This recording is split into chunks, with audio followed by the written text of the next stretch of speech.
Naging bisita ang aktres at global fashion icon na si Heart Evangelista sa programang Fast Talk with Boy Abunda nitong Lunes, July 29, 2024. Doon ay nagsalita siya tungkol sa kalagayan ng kanyang asawang si Senate President Cheese Escudero.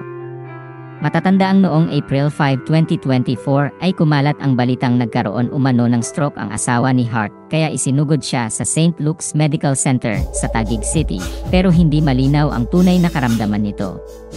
Lumitaw ang mga haka-haka tungkol sa tunay na kalagayan ng kalusugan ni Cheese, na nahalal na Senate President noong May 2024. Sa Fast Talk ay tinanong ni Boy Abunda si Heart kung kamusta na ang kondisyon ng kanyang asawa.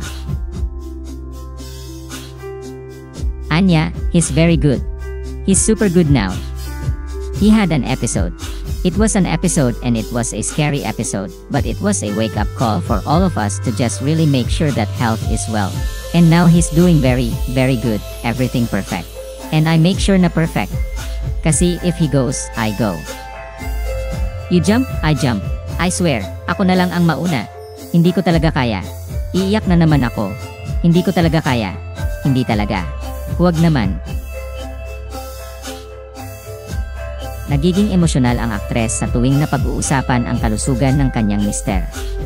Bagamat hindi niya sinabi ang tunay na dahilan kung bakit dinala noon sa ospital ang kanyang asawa, inamin ni Heart na hindi niya makakaya kapag may nangyari kay Cheese.